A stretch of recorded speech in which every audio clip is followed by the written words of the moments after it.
how did Yolanda Saldívar's obsession with Selena Quintanilla turn to betrayal?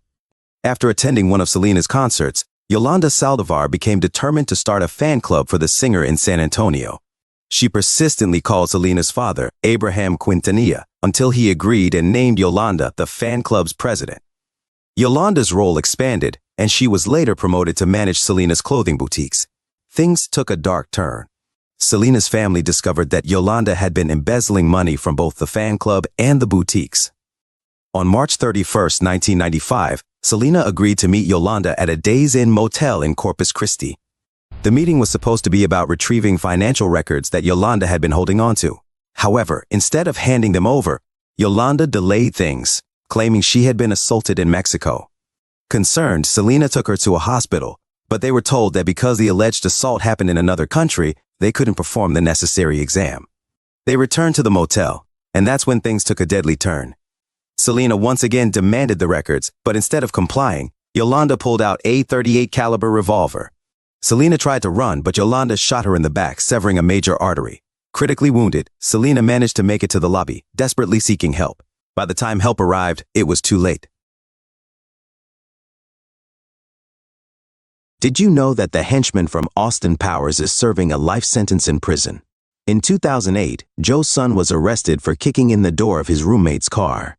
As part of a plea deal, Son was required to provide a DNA sample to the authorities.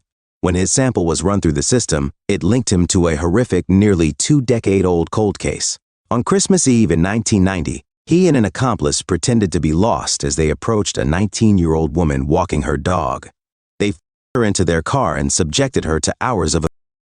During the ordeal, Son made chilling comments about giving himself a present. Son was convicted of 1 count of felony torture. The statute of limitations had run out on the assault charges and sentenced to 7 years to life.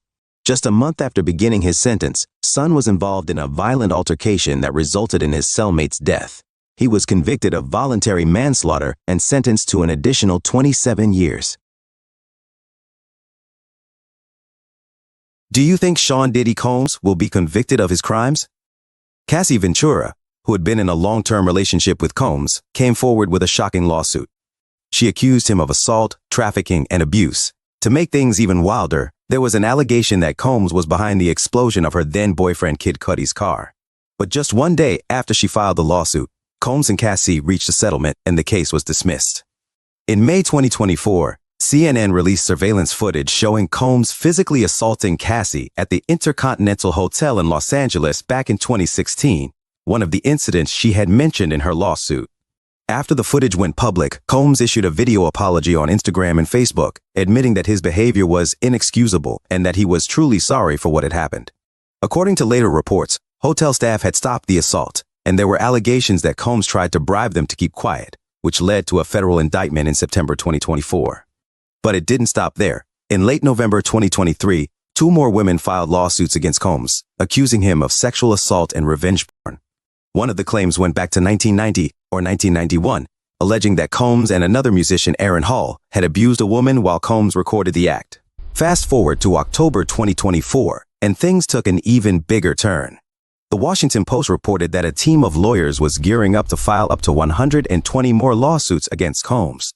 These new cases were set to cover assaults from the 2000s and 2010s, with 25 of the alleged victims being minors.